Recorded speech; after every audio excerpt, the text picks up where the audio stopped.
साथियों का स्वागत करता हूं। साथियों, लगभग आज से 1 महीना पहले 6 अक्टूबर के दिन आप लोगों को कुछ जानकारियों से मैंने अवगत कराया था, शायद आपको वो याद होगा। 2 अक्टूबर के दिन शाम तक खबर आई थी कि कॉर्डेलिया क्रूज पर रेव पार्टी बस की गई और खबरें तैरने लगी कि एक मेगा स्टार के लड़के को भी डिटेन किया गया है। और उसके बाद सुबह होते होते शाम होते होते 3 तारीख के दिन आर्यन खान समेत 8 लोगों की गिरफ्तारी की खबर आई। और 6 तारीख की प्रेस कॉन्फ्रेंस में हमने कुछ सवाल उठाए थे कि ये जो पूरा मामला है कॉर्डेलिया क्रूज का ड्रग कांड का, ये फर्जी है। और फर्जीवाड़े को एक्सपोज करते हुए 2 व्यक्तियों का वीडियो हमने सार्वजनिक किया था।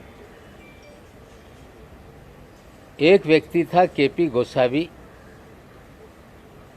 जो आर्यन खान को ले जाते हुए एनसीबी के मुख्यालय में नजर आया था। दूसरा अरबाज मर्चेंट को ले जाते हुए मनीष भानुशाली नाम के व्यक्ति की वीडियो हमने जारी की थी।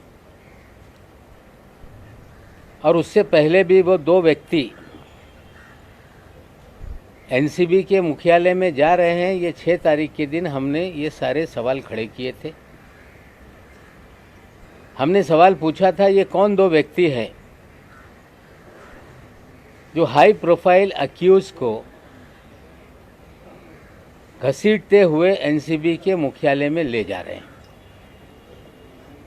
हमारी प्रेस कॉन्फ्रेंस 3 बजे हुई थी। उसके बाद 5 बजे एनसीबी के एक अधिकारी ज्ञानेश्वर सिंह जी मीडिया के सामने आए थे और उन्होंने कहा था कि they are our independent witness. उन्होंने 9 विटनेसों के नाम जारी किए और 9 विटनेस की एक सूची भी प्रेस रिलीज के जरिए आप सभी साथियों को उन्होंने देने का काम किया था। सवाल पूछे गए थे कि नवाब मलिक इस तरह के सवाल क्यों उठा रहे हैं। ज्ञानेश्वर सिंह जी का बयान था कि ही इज प्रिजुडिस। वो कहीं ना कहीं कुछ उनके घर में जो दामाद का मामला था उसको लेके उन्होंने बयान दिया था।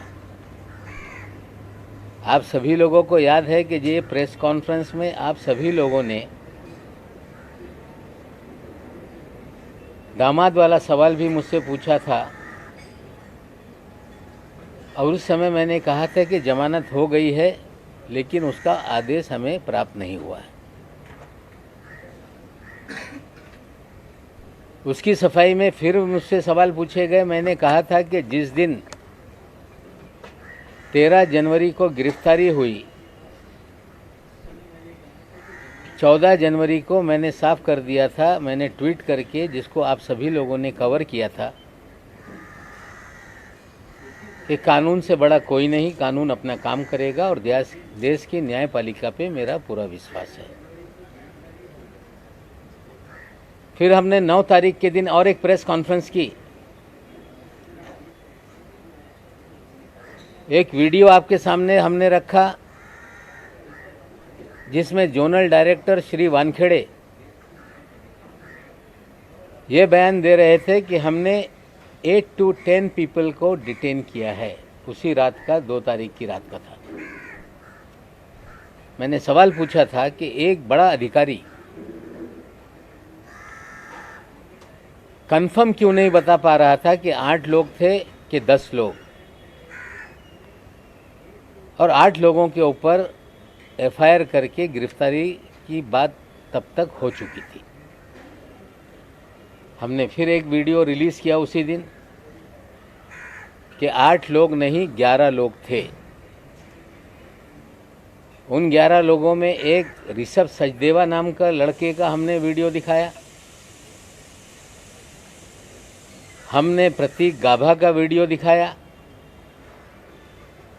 हमने आमिर फर्नीचर वाले का वीडियो दिखाया, जिन लोगों को अंदर ले जाते हुए वीडियो हमने दिखाया था।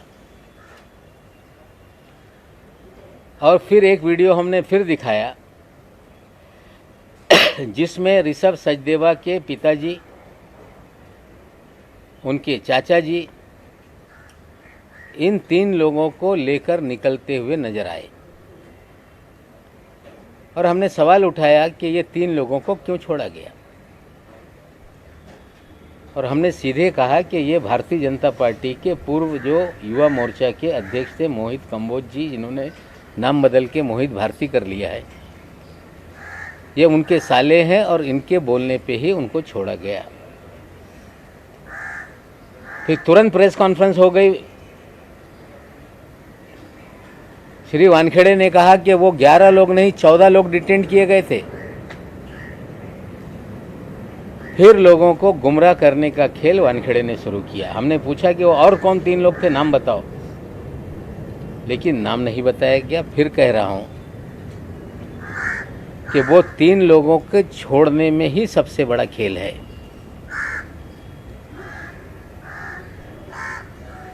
जिस दिन मैंने ऋषभ सचदेवा का नाम सामने लाया, मोहित कंबोज जो 1100 करोड़ रुपए का बैंक फ्रॉड का एक्यूज है,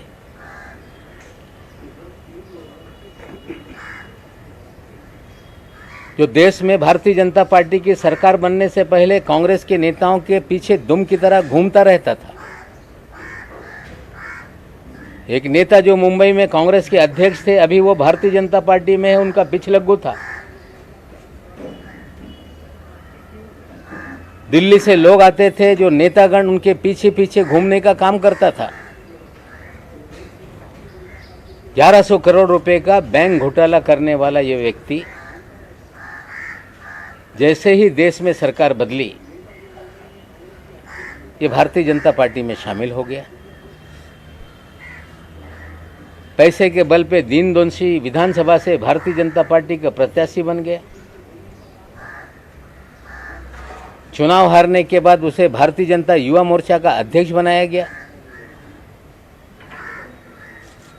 और 1100 करोड़ रुपए के फ्रॉड की कंप्लेंट सीबीआई और ईडी के पास थी। 1.5 साल पहले एक छापेमारी सीबीआई की इनके घर पे हुई। 60 करोड़ के मामले में छापेमारी हुई। उसके बाद छापेमारी के बाद मामला फिर दब गया। मैं एक फाइल है आप सभी लोगों को दे रहा हूं, उसकी जांच आप करिएगा। ये इसलिए बताना चाहता हूं कि पिछले 1 माह से ये महाशय पूरी तरह से छटपटाए हुए हैं।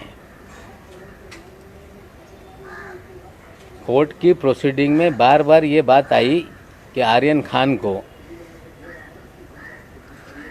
वो स्वयं उस क्रूज पे कोई टिकट निकाल के नहीं गया, उसे प्रतीक गाभा और आमिर फर्नीचर वाला के जरिए वो वहाँ गया। मैं सीधे बताना चाहता हूँ कि ये पूरा मामला किडनैपिंग का और रैंसम का है। मोहित कंबोज के साले की जरिए ट्रैप लगाई गई, वहाँ आर्यन खान को पहुँचाया गया और किडनैप करके 25 करोड़ की फिरौती मांगने का खेल शुरू हुआ। डील 18 करोड़ में हो गई, 50 लाख रुपए उठाए गए, लेकिन एक सेल्फी ने पूरा खेल बिगाड़ दिया। ये सच्चाई है। जो किडनैपिंग का मास्टरमाइंड है वो मोहित कंबोज है। उगाई के खेल में मोहित कंबोज ये वानखेड़े का साथी है।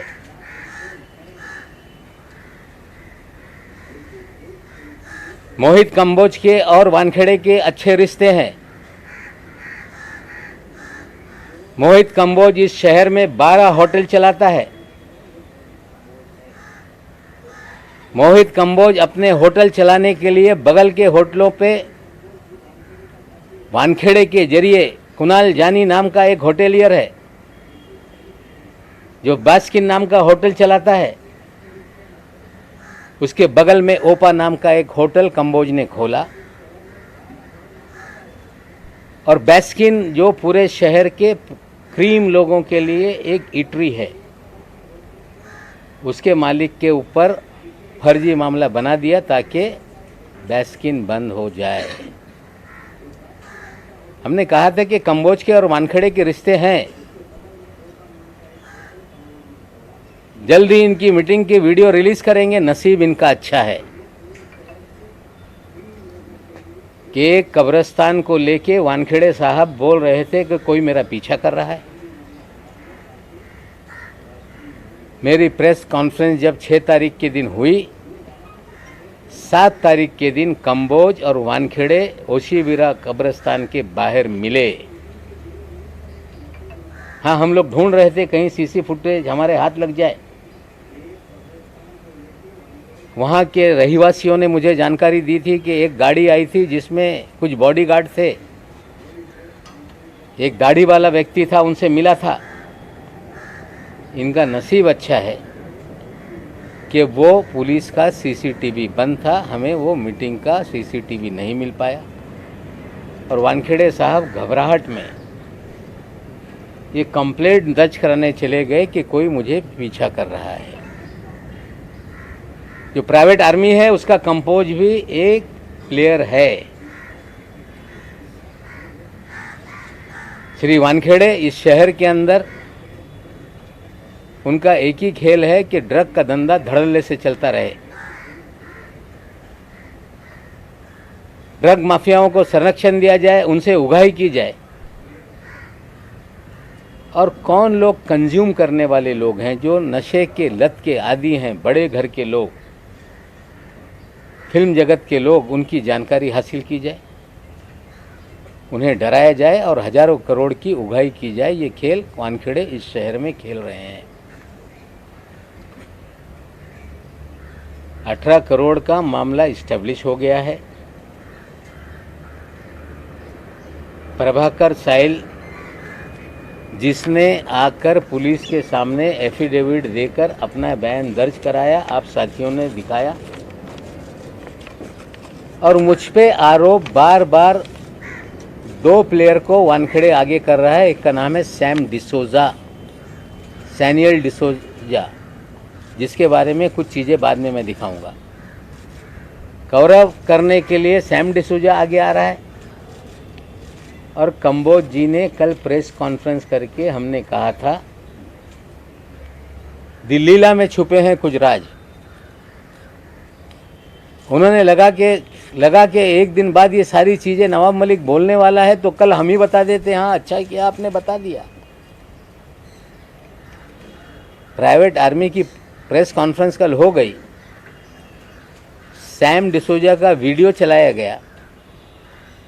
सैम डिसोजा का एक इंटरव्यू एक टेलीविज़न पे चला, जिसमें वो एनसीबी को और वानखेड़े को क्लीन चिट दे रहा था।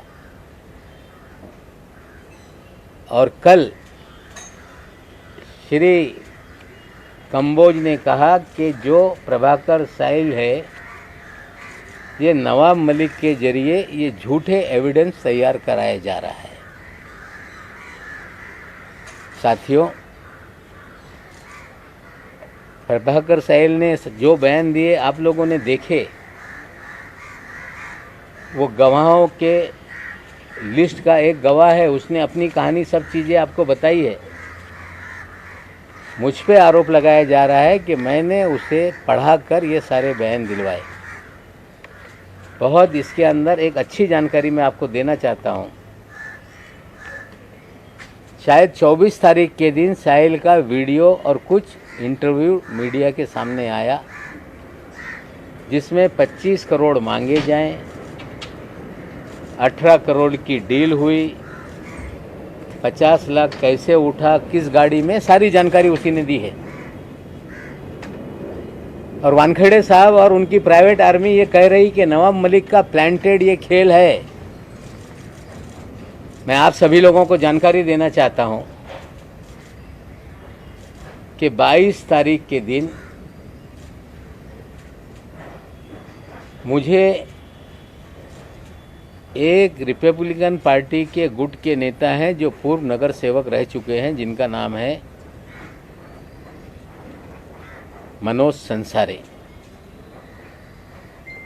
उनका हमारे पीए के टेलीफोन पे फ़ोन आया कि संसारे साहब आपसे बात करना चाहते हैं। मैंने उनसे बात की। उन्होंने कहा कि केपी गोसावी और उनका साथी सरेंडर होना चाहता है। मैंने कहा कि कब होंगे सरेंडर? उन्होंने कहा कि आज शाम तक, रात तक वो आएंगे और मैं आपके पास लेके आता हूँ। ये जानकारी मिलने के बाद मैं माननीय मुख्यमंत्री के पास उसी दिन जाने वाला था। मुख्यमंत्री जी को ये जानकारी मैंने दी कि मुझे फ़ोन आया था मनोज संसारे जी का,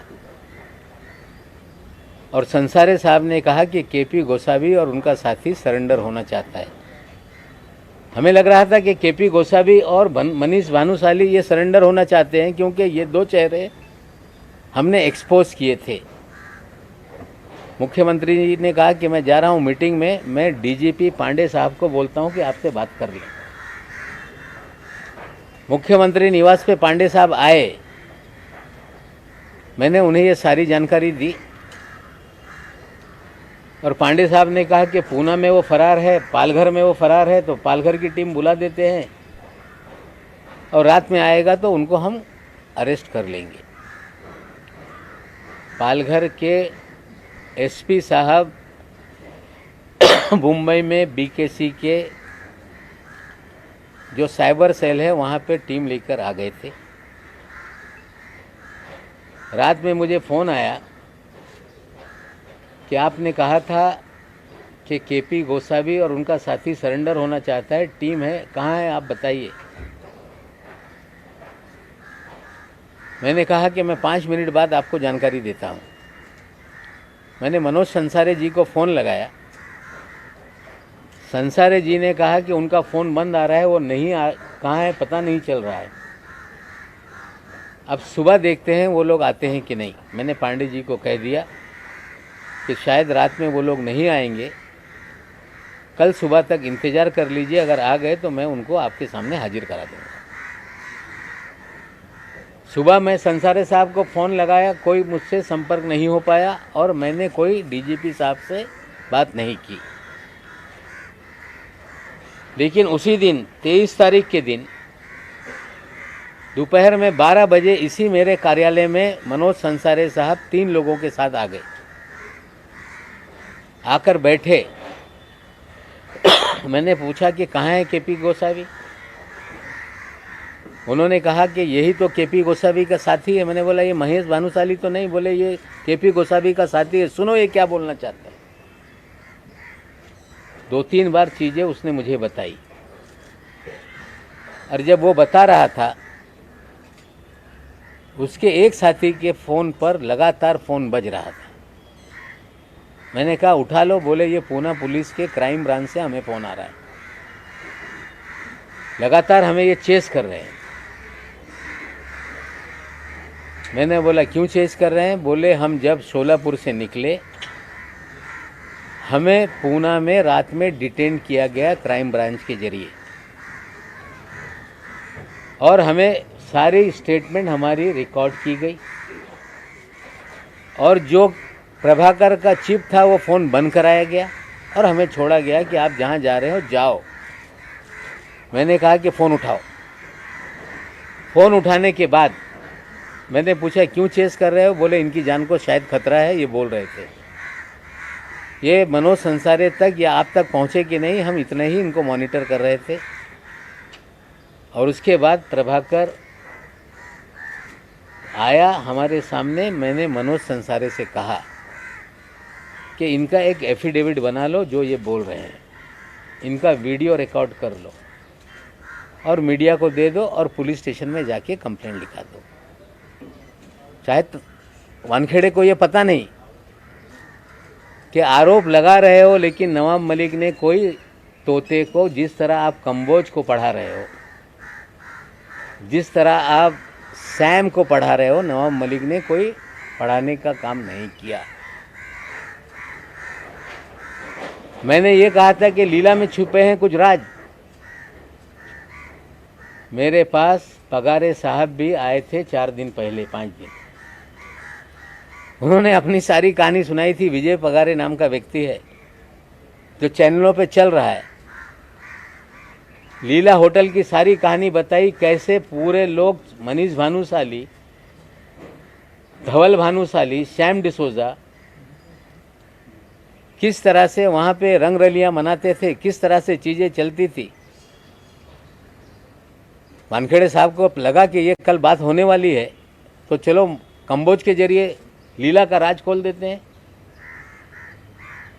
सुनील पाटिल का नाम सामने ले आते हैं। सुनील पाटिल को मैं जीवन में कभी नहीं मिला। सुनील पाटिल कोई राष्ट्रवादी कांग्रेस पार्टी का कार्यकर्ता नहीं। सुनील पाटिल के कल कंबोज साहब ही राणा साहब मंत्री के साथ फोटो दिखा रहे थे। सुनील पाटिल के अमित शाह जी के साथ कई वीडियो घूम रहे हैं। सुनील पाटिल के मुख्यमंत्री गुजरात के, उनके शपथ ग्रहण समारोह के फोटो घूम रहे। मनीष भानुशाली के प्रधानमंत्री से लेके सभी लोगों के साथ फोटो हैं। मनीष भानुशाली जब माधवराव सिंधिया के लड़के जब पार्टी ज्वाइन कर रहे थे, तो बीजेपी के मुख्यालय में इंटरव्यू देते हुए नजर आ रहे हैं। हम तस्वीरों पे आरोप नहीं लगा रहे हैं। किस दल का व्यक्ति है हम ये नहीं कहना चाहते, लेकिन सुनील पाटिल भी फ्रॉड है। सुनील पाटिल भी वानखेड़े की प्राइवेट आर्मी का ये प्लेयर है। और मैं आपको और जानकारी दे दूं कि 6 तारीख को जिस दिन मैंने प्रेस कॉन्फ्रेंस की, उस दिन सुनील पाटिल का मुझे फ़ोन आया था प्रेस कॉन्फ्रेंस के 2 घंटे बाद कि साहब मैं धुलियाऊन बोलतो, मैं धुलिया से बोल रहा हूँ, मैं आपको जो आपने प्रेस कॉन्फ्रेंस ली है उसके बारे में अधिक जानकारी देना चाहता हूँ। मैंने कहा आइए मुंबई में मुलाकात करिए। फिर दूसरी प्रेस कॉन्फ्रेंस के दिन भी उसका फ़ोन आया। और जब विजय पगारे नाना मेरे पास आए, उसके बाद भी वो नहीं आया। विजय पगारे के साथ एक भंगाले नाम का उनका साथी था, उसके फ़ोन से उन्होंने सुनील पाटिल से बात की। बोले आप आ जाओ, आप डरो मत, पुलिस के सामने मलिक साहब आपको हाजिर करा देंगे। और मुझे नंबर दिया कि साहब हम लोग नहीं, आप डायरेक्ट बात कर लेना। मैंने डायल किया तो वही नंबर था, सुनील पाटिल धुलिया। मैंने उससे कहा कि आप आओ, पुलिस के सामने खड़े रहो, सच्चाई बोलो। उसने कहा कि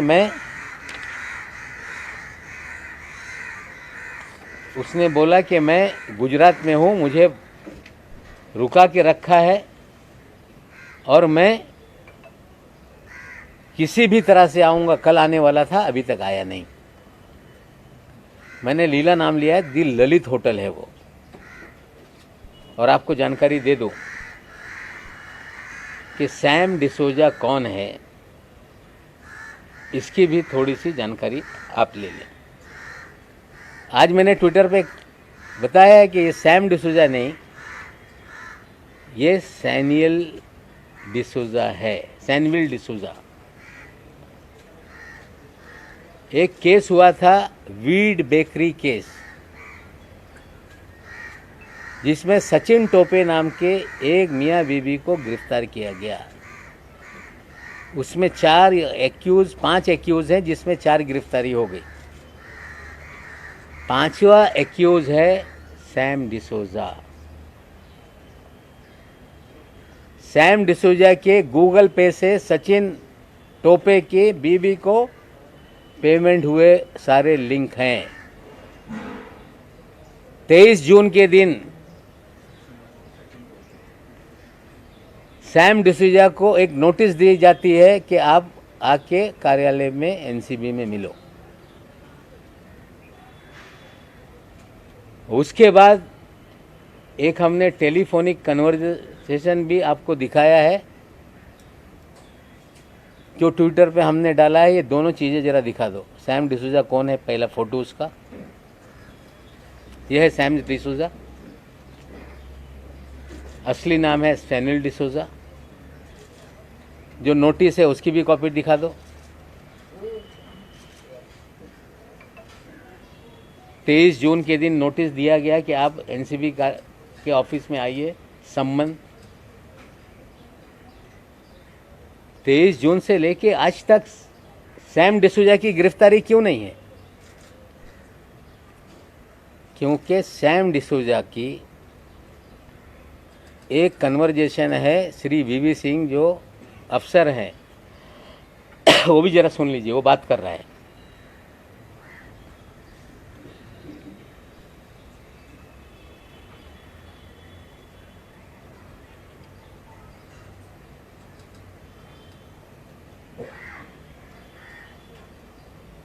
वीडियो ऑडियो है ना?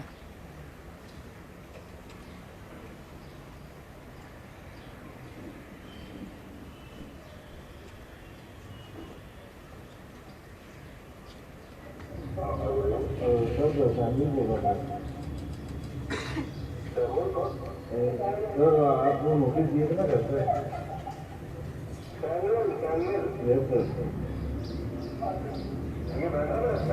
हाँ आपने नोटिस दिया था ना, मैं था नहीं घर पे, मुझे मालूम पड़ा है। तो मुझे एक दिन और सर अभी मैं पहुँचा नहीं, मैं पहुँचूंगा सर, थोड़ी मेरी तबियत से काम लग रही है। मैं मंडे को आऊँ तो मंडे में फिर तो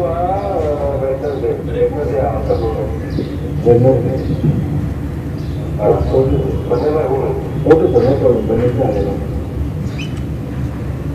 हाँ सर, हाँ सर, ये तो तेरा फोन है ना, ये फोन लेके आना। यस सर, लेके आऊँगा।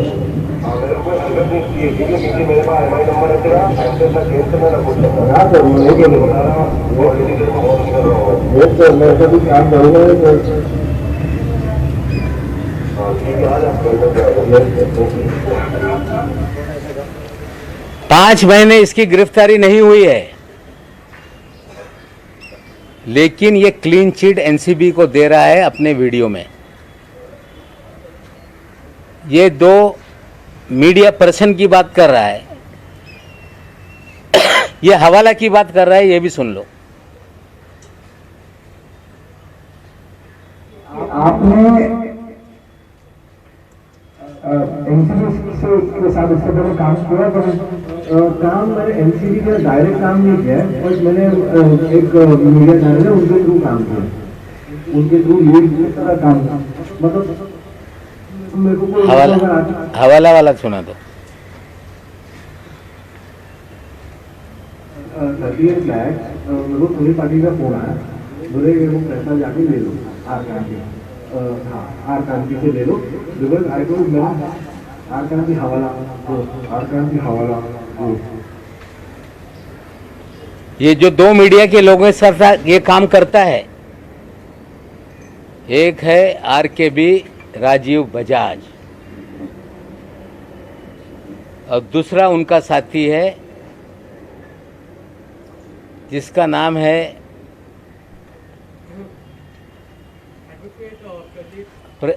नंबियार, एडवोकेट प्रदीप नंबियार। ये फ्रॉड पत्रकार इस शहर में हैं और ये भी वानखेड़े की प्राइवेट आर्मी के प्लेयर हैं।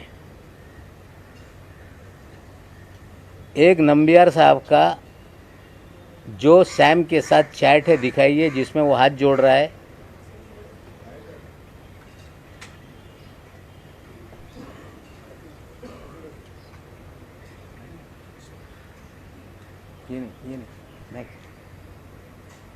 ये एक चैट है जिसमें वो हाथ जोड़ रहा है, बातें कर रहा है। और दूसरा भी एक मैं आपको दिखाऊंगा जो चैट है नंबियार का और एनसीबी के ऑफिसर के साथ कि यू आर हैरेसिंग समबडी, और ये सारी डील उसी दिन हो गई। और सैम डिसूजा ने हवाले के जरिए पैसा दिल्ली भेजा, उसका भी चैट है। हवाला वाले को पूछ रहा है सैम डिसूजा कि हवाले की रसीद भेजो भाई, रसीद कहाँ है? हवाले वाला बोल रहा है कि हवाले की कहीं रसीद होती है क्या? फिर बोलता है okay I don't know, leave it. और ये नंबियार और राजकुमार बजाज RKB ये इस शहर में इनके लिए काम करते हैं। एक छोटा सा YouTube चैनल चला के लोगों को डराते हैं, नाम घोषित करते हैं, वसूली करते हैं। जो पैसा ना दे उसको NCB से रेड करा देंगे, नहीं तो पूरा शहर में जो ड्रग का नेक्सस है उसकी वसूली का काम ये दो लोग करते हैं। उसके कुछ स्टिंग ऑपरेशन के 2 वीडियो देख लें।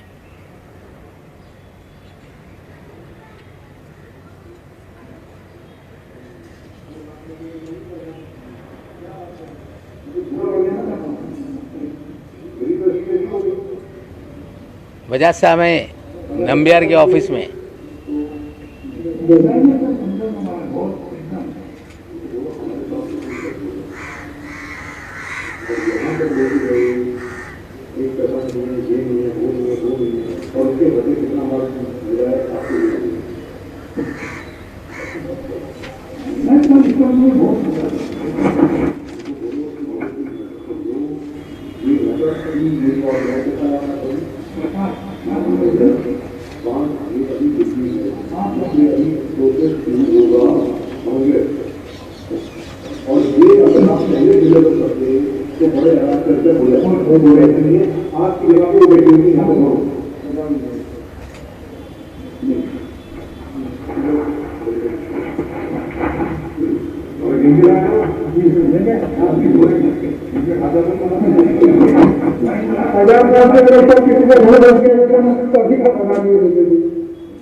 अगले दिन मालूम है ये लोग क्या करने वाले हैं। अगले दिन आपके ऊपर बढ़ क्या करोगे, क्या करोगे, कहाँ से तो क्या करोगे, क्या करोगे यार?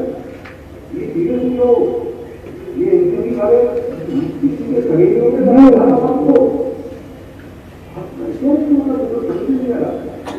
अगर बात मान लेते पूरा मैटर पूरा क्लोज कर देते मामला ही है ना। उसके बाद में हम लोग बहुत दोस्त मेरे पास मेरे अंदर जो पुलिस को सवाल मेरी जब छोड़ी मेरे को सवाल नहीं होता है। मेरी बात मानने मिलेगा, मेरे अंदर 3 लोग जो काम कर रहे हैं उनकी बात मानने मिलेगा और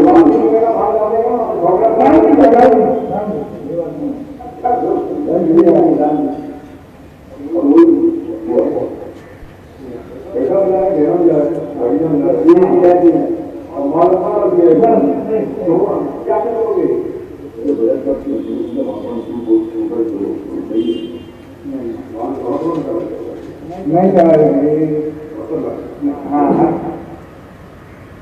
दोनों हो गया। ये एक लेटर मुझे आया है, वो भी मैं आप लोगों को दे दूंगा। किसी ने मुझे भेजा है इसी केस को लेके, जिसमें रुबीना नाम की कोई ड्रग पेडलर है, उसके अगर पैसे नहीं मिले उसके बाद ये केस हुआ। और उसी केस में एक्यूज़ है एक उसका नाम है अजमल कासम शेख अजमल तोतला, जिसके लिए पैसे लेते हुए नजर आए एडवांस। बोलने का मतलब ये है कि ये वानखेड़े की आर्मी जितने भी ड्रग पेडलर है, इस तरह के उगाही करने वालों से भी पैसा वसूलती है। ये सारे वीडियो आपके पास मैं दूंगा। आज किसी पत्रकार को बदनाम करने के लिए मैंने ये चीजें नहीं दिखाई, लेकिन वानखेड़े का खेल इस शहर में जो चल रहा है, ये पाताल लोक बना दिया इस शहर को वानखेड़े में। कोई कह रहा है कि नवाब मलिक एनसीबी से लड़ रहा है, मैं एनसीबी से नहीं लड़ रहा। कोई कह रहा है कि नवाब मलिक भारतीय जनता पार्टी से लड़ रहा है, मैं भारतीय जनता पार्टी से नहीं लड़ रहा। मैं लड़ रहा हूं गलत लोगों के खिलाफ। मैं लड़ रहा हूं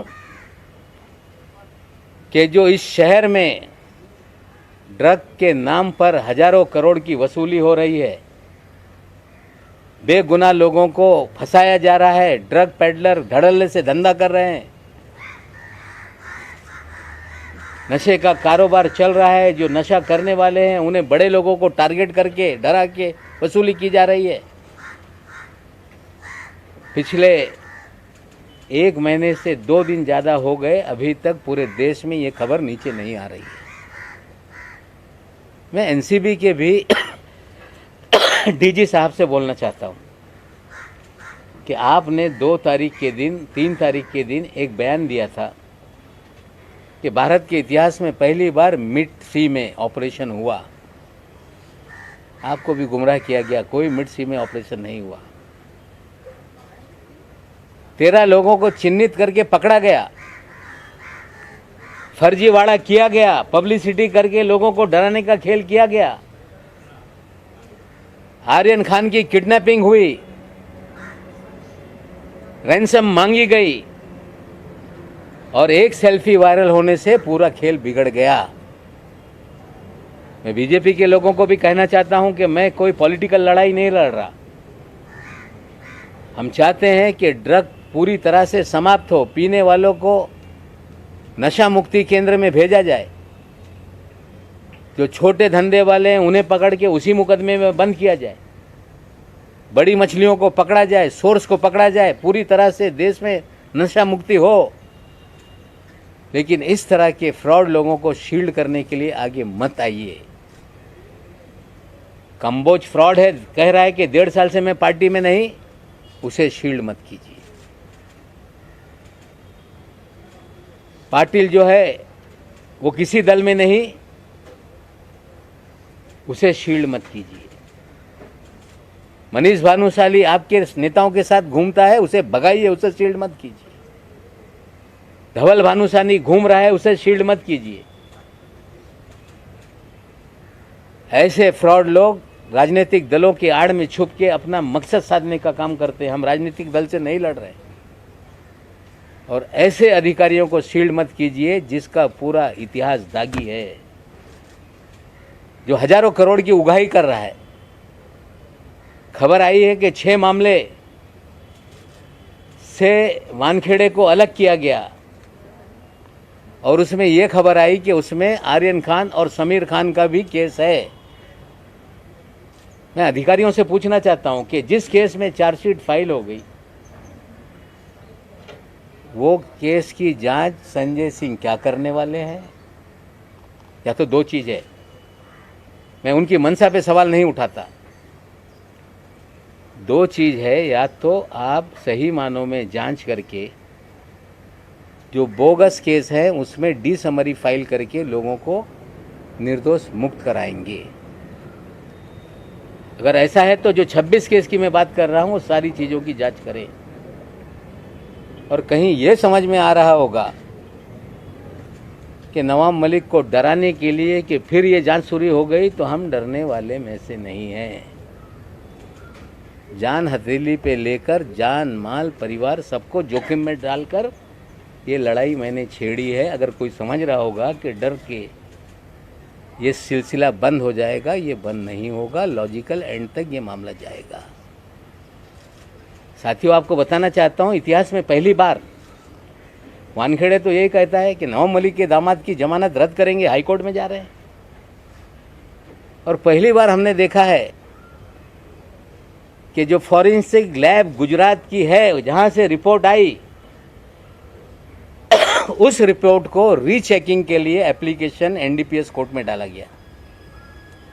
आज तक एक्यूज फॉरेंसिक रिपोर्ट जो आती है देश के सरकारी लेबोरेटरी से, उसको चैलेंज करते हैं। पहली बार एनसीबी चैलेंज कर रही है। मैं सीधे बोल देता हूं, मैंने दामाद से बात की, दामाद ने बोला कि डैडी लड़ाई जारी रखो, 8 महीने क्या आपके लिए अब 20 साल जेल में रहना पड़ेगा तो जेल में आने के लिए तैयार है। फर्जीवाड़ा करके जेल में डालोगे, नवाब मलिक और उसका परिवार डरने वाला नहीं है। लड़ाई नाइंसाफी के खिलाफ है, लड़ाई बेगुनाहों को जो जेल में डाल रखा है उनको छुड़ाने के खिलाफ है, लड़ाई हजारों करोड़ का एक्सटॉर्शन जो शहर में हो रहा है उसके खिलाफ है। मैं बीजेपी से भी हाथ जोड़ के विनती करता हूं कि फ्रॉडों को शील्ड करने का काम ना करो। और एनसीबी के भी अधिकारियों को कहता हूं कि गंदी मछली निकाल कर फेंक दो। ये चंडाल चौकड़ी मुंबई के जोनल ऑफिस में है। समीर वानखेड़े, वीवी सिंह, आशीष रंजन और एक वानखेड़े का ड्राइवर है माने। ये चंडाल चौकड़ी ने ही पूरा डिपार्टमेंट का नाम खराब किया है। और आप नहीं करेंगे तो 2 एसआईटी फॉर्म हो गई है, एक राज्य सरकार की, एक केंद्र सरकार की। हमारी मांग है 26 मामलों की जांच करो, निर्दोषों को छोड़ो, समीर वानखेड़े की जांच करो। अगर आपकी एसआईटी नहीं करेगी तो किडनैपिंग और रैंसम का मामला तो इस्टेब्लिश हो गया है। धीरे धीरे लोग सामने आ रहे हैं, जांच है। मैं नहीं कहता किसी को नाजायज़ फंसा दो, लेकिन किडनैपिंग और रैंसम के मामले में जो भी गुनहगार हैं, चाहे गोसावी होगा, चाहे भानुशाली होगा, चाहे सुनील पाटिल होगा, चाहे धवल भानुशाली होगा, चाहे प्रभाकर सहल होगा, चाहे वानखेड़े होगा, वीवी सिंह होगा, निश्चित रूप से सत्य सामने आएगा, सत्य की जीत होगी। और जब तक ये लॉजिकल एंड तक विषय नहीं जाता, मैं रुकने वाला नहीं हूँ। डराने का प्रयास ना करें, धमकाने का प्रयास ना करें। सच्चाई की लड़ाई है, सच्चाई की लड़ाई को हम आगे बढ़ा रहे हैं। और लोगों को डराया जा रहा है कि आपने पैसा दिया, आप भी इसमें आरोपी बन जाएंगे। विक्टिम कभी आरोपी नहीं होता। किसी को डरा के पैसा लिया जाए तो डर के लोग पैसा देते हैं। शाहरुख खान को डराया जा रहा है कि तुमको आरोपी बना देंगे, पैसा तुमने दिया है। They are victims. जो सारे विक्टिम हैं उनको बोलता हूं, खुलकर सामने आओ, डरो मत। जो लड़ाई में आगे बढ़ा रहा हूं उसके अंदर मेरा साथ दो। और मुझे पूरा विश्वास है ये लड़ाई आगे तक जाएगी। और जिस तरह से देश के मीडिया ने इस लड़ाई को आगे बढ़ाया है, आशा करता हूं कि अंतिम लड़ाई के अंत तक ये मामला आपके सहयोग से आगे चलेगा। धन्यवाद। वो चांडाल चौकड़ी कौन सी है, एक बार फिर से नाम बता दीजिए, क्या इन्वॉल्वमेंट है सीधे तौर पे? 4 लोग हैं चंडाल चौकड़ी, जिनकी प्राइवेट आर्मी है। जोनल ऑफिस में समीर वानखेड़े, वीवी सिंह, आशीष रंजन और माने नाम का एक ड्राइवर है। पिछले प्रेस कॉन्फ्रेंस में एक मेरे से गलती हो गई, मैं उसको सुधारना चाहता हूँ। मेरे दामाद से वीवी सिंह ने रेंज रोवर नहीं मांगी थी, आशीष रंजन ने मांगी थी कि I want to purchase Range Rover. ये आशीष रंजन ने कहा था। सर, आपने शाहरुख खान को डराने की बात की, शाहरुख खान को कौन डरा रहा है और किस तरह से डरा रहा है? नहीं, उन्हें देखिए, पहले दिन से शाहरुख खान को डराया जा रहा था कि नवाब मलिक अगर बोलना बंद नहीं करेगा तो तुम्हारा लड़का लंबा जाएगा। अभी पूजा ददलानी का मामला इसमें आ गया। शायद उन्हें डराया जा रहा है कि 50 लाख आपने दिया, आप भी एक्यूज बन जाएंगे। यू आर विक्टिम, डोंट, डरो मत। देश में किसी के बच्चे को किडनैप कर ले, कोई रैंसम मांगे, डर के कोई पैसा दे दे, तो वो गुनहगार नहीं है, वो विक्टिम है। खुलकर सामने आओ, सच्चाई बोलो और इन सारे लोगों को दंडित करने के लिए हम लोगों की मदद करो। आपको लग रहा है शाहरुख खान खुद सामने आएंगे उनके साथ? मुझे पता नहीं कौन किसे डरा रहा है, पर्दे के पीछे क्या क्या हो रहा है, लेकिन वानखेड़े साहब किसको क्या क्या फ़ोन कर रहे हैं, मैं आज सभी बातें नहीं बोलूँगा, लेकिन उनके फ़ोन सिग्नल से जाते हैं, बहुत सारी महिलाओं को डराते हैं, बहुत सारे लोगों को डराते हैं, प्राइवेट आर्मी एक्टिव है। ये सारी चीज़ें धीरे धीरे करेंगे। आज जो मैंने कहा था कि रविवार को कुछ चीज़ें सामने रखूँगा, मैंने रखा है। और एक फ़ाइल 1100 करोड़ रुपए के फ्रॉड की जो फाइल है वो भी आपको देख रहा हूँ, जांचिए। अगर सही होगा तो उसको आगे बढ़ाइए, नहीं तो हम लोग उसको परस्यू करेंगे।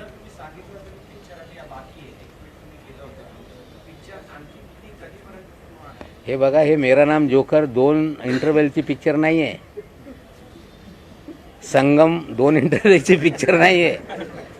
पिक्चर जोपर्यंत याच्यातला विलन तुरुंगात जात नाही तोपर्यंत हे पिक्चर संपणार नाही। ललितचा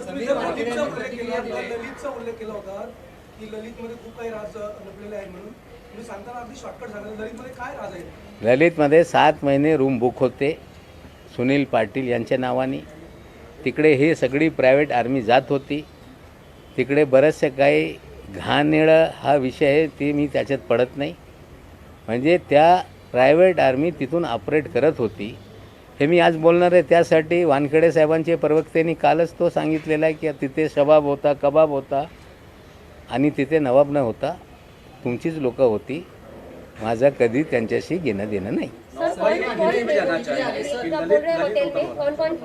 देखिए, ललित होटल में जो मुझे जानकारी विजय पगारे साहब ने आके दी कि 7 महीने हम लोग होटल में वहाँ बुक करके थे।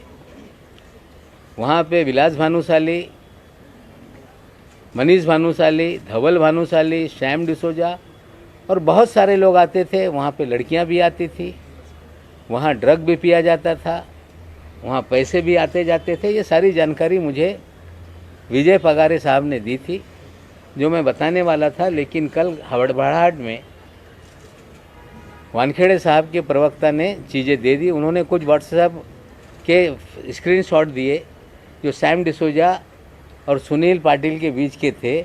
हमें लगता है चोर अपने जाल में खुद फंस रहा है। ये सारा खेल डिसोजा, कंबोज, ये सारे उगाही के किडनैपिंग के पार्टनर हैं। आज न कल उन तक शिकंजा पहुंचेगा। समीर वानखेड़े को 6 केसेस से हटा दिया गया है, अब नई तरह से जांच होगी, एसआईटी गठित की गई है। आपको लगता है कि अब साफ सुथरी जांच होगी या आपको लग रहा है नहीं, अच्छी होनी चाहिए, साफ सुथरी हो, सब पे हम शंका नहीं खड़ा करते। हम 26 मामलों की जांच चाहते हैं, लेकिन एक सवाल मेरे मन में है, जिसकी चार्जशीट पूरी फाइल हो गई उसकी क्या जांच होने वाली है?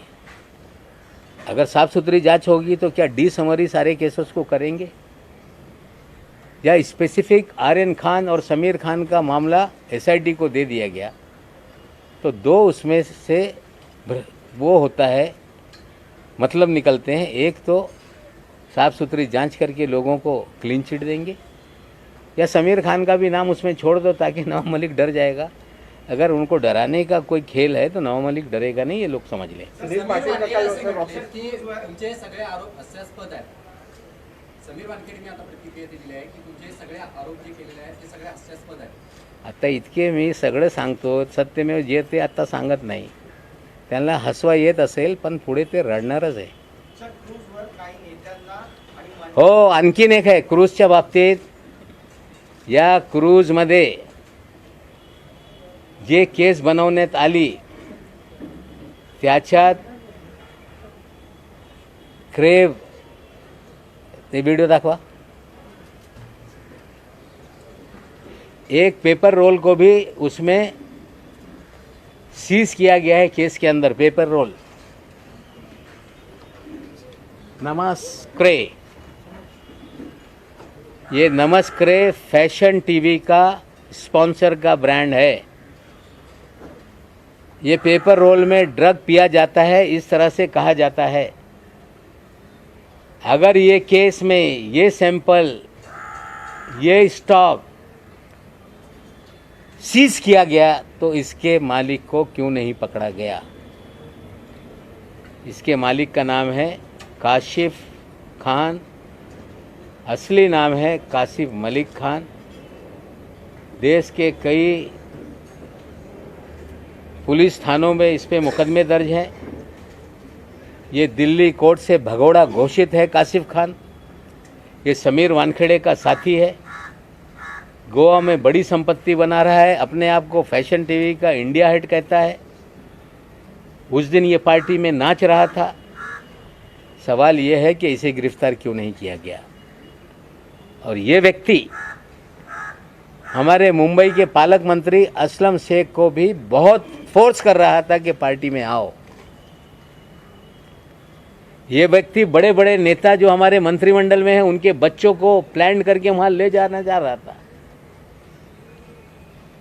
क्यों इसे छोड़ दिया? ये असलम शेख को वहां क्यों ले जाना चाहता था? ये कई मंत्रियों के बच्चों को क्यों ट्रैप कर रहा था? क्या एक बड़ी कॉन्स्पिरेसी करके ड्रग का खेल सरकार चलवा रही है, बदनामी करने का षड्यंत्र था क्या? ये भी एक सवाल है। काशिफ खान की गिरफ्तारी क्यों नहीं, वानखेड़े के साथी को क्यों नहीं पकड़ा जा रहा है? और मैं जिम्मेदारी से कहता हूं, असलम शेख भी बयान दे देंगे कि उन्हें बहुत कोशिश की जा रही थी कि आप क्रूज पे चलो, लेकिन वो नहीं गए। शायद ये बड़ी एक कॉन्स्पिरेसी थी। धीरे धीरे मुंबई की एसआईटी भी इसकी जांच करे, हम मांग करेंगे। सर, राज्य सरकार और केंद्र सरकार के आरोप प्रत्यारोप में ऐसा कोई सरकार का नहीं, कोई हम किसी नेता पे आरोप नहीं लगा रहे। इसमें ऐसे अधिकारियों को जरा सुनिए, हम किसी नेता पे आरोप नहीं लगा रहे। हम राज्य सरकार केंद्र सरकार की लड़ाई नहीं है। ये एक चंडाल चौकड़ी जो एनसीबी में बैठी है उसको एक्सपोज कर रहे हैं। हम गुजारिश करते हैं अधिकारियों से जो वरिष्ठ है, ये चंडाल चौकड़ी को निकाल के बाहर रखो, नहीं तो ये सारी बदनामी इन्हीं लोगों की वजह से हो रही है। इनकी जांच बैठाओ, लॉजिकल एंड तक ले जाओ और अपनी बदनामी ना करो। हम देश से नशा मुक्ति के लिए आपके साथ है। कुछ लोग कहते हैं कि ये क्यों नहीं काम करते। मैंने जो एनडीपीएस एक्ट में एमडी को इंक्लूड किया गया, मारिया कमिश्नर से हमने सिफारिश करके एमडी नाम के ड्रग को भी इंक्लूड कराया। हम इस शहर में ड्रग खत्म हो, शिवदीप लांडे जी को बार बार हमारे घर के लोग जाके बंद कराने के लिए एक मेहनत करते रहे। हमने आज भी डीसीपी सारे हैं, उनको बता के किसी भी तरह से सारी चीज़ें बंद हो। ये नहीं कि नवाब मलिक चाहता है कि ड्रग बंद ना हो, हम पूरी तरह से चाहते हैं साफ सफाई हो, लेकिन ऐसी चंडाल चौकड़ी रहेगी तो ड्रग बंद होने वाला नहीं। इसलिए अंतिम लड़ाई लॉजिकल एंड तक हम ले जाएंगे। नवाब भाई, आपने ये पूरा मामला किडनैपिंग का है, रैंसम का है और इसका सबसे बड़ा खिलाड़ी मोहित कंबोज, इसके बारे में बताइए कि किस तरह से। देखिए, मोहित कंबोज का साला है ऋषभ सचदेवा, जो आर्यन खान का मित्र नहीं, उसके दो मित्र हैं, प्रतीक गाभा, आमिर फर्नीचर वाला। उनके जरिए आर्यन खान को वहाँ ले जाया गया और 27 तारीख को जब फॉर्च्यून होटल में ये सारी प्राइवेट आर्मी शिफ्ट हुई थी, फॉर्च्यून होटल में विजय पगारे के नाम से रूम बुक किया गया था। वहीं जश्न मनाया गया था कि 2-3 तारीख को बड़ा पैसा आने वाला है और इस खेल में आर्यन खान को ले जाने में मोहित कंबोज का खेल है, क्योंकि उनके साले के जरिए 2 लड़कों के जरिए ही आर्यन को वहाँ तक ले जाया गया। सर, आपने पेस्टिन और ओपा नाम के होटल, मतलब आपने बताया कि मोहित कंबोज जी के कई सारे होटल है और वो भी इससे जुड़ा हुआ है। देखिए, वो भी एक कहानी है, वो बाद में चीज़ें और खोल के चीज़ें लाएंगे। आज मुझे लग रहा है कि लगभग 1 घंटा हो गया। आज बहुत सारी चीज़ें हमने रखी है, फिर आने वाले दिनों में जो भी जानकारी मुझे मिलेगी मैं साझा करूँगा, ताकि ये एनसीबी के लोगों को भी पता चले, देश को पता चले और जो 2 एसआईटी है उन तक जानकारी जाए। हमें लगता है काफ़ी जानकारी मैंने दी है, और भी सवाल होंगे तो आने वाले दिनों में हम उसको जवाब देंगे। नहीं, ठीक है, उनका अधिकार है। कोई पिता हो, पत्नी हो, बहन हो, सभी लोगों को इस देश में कानून है। मेरे खिलाफ जो जिसको करना है कर ले। कुछ लोग तो गए थे कि नवाब मलिक के बोलने पे रोक लगा दो। वानखेड़े के जब एसआईटी बनाई गई तो बोलने लगे, मैंने कोर्ट में कहा था, इसलिए ये जांच होने गई, कोर्ट में गए थे कि मुझे ये जो इंक्वायरी है ये सीबीआई और एनआईए को दी जाए। मुंबई पुलिस ने कहा कि इनकी गिरफ्तारी के पहले 72 घंटे इनको बताया जाएगा। हमें लगता है बहुत ज़्यादा झूठ बोल के, कितना भी झूठ बोलेंगे सच ही जीतेगा और सच्चाई की ही जीत होगी। सर, तुम्ही आता सांगितलं की असलम शेख यांच्यावर फोर्स केलं गेलं भांडे नेण्यासाठी आणि त्याप्रमाणे तुम्ही मंत्र्यांचे काय उल्लेख केला? असे कोण मंत्री आहेत ज्यांच्यामुळे? असलम शेख स्वतः सांगतील, त्यांना विचारा, त्यांना परसू करत होते की नाही की आम्हाला तिकडे या म्हणजे तो गेले नाही. जर ते गेले असते, आणखीन काही पोरांना ट्रॅप करत होते, ते गेले असते, तर उडता पंजाब नंतर उडता महाराष्ट्र करण्याचा गेम होता. हे सत्य आहे. चंद्रकांत म्हणणं आहे की इतक्या मोठ्या प्रकरणामध्ये आपण पडू नये. मग त्यांना वाचू नये. जे सत्य आहे त्यांना शिक्षा द्या. मोठ्या प्रकरणे पडू नये म्हणजे जे सत्य आहे लोकांच्या समोर आणणं एक नागरिक या नात्याने माझी जबाबदारी आहे. थँक्यू.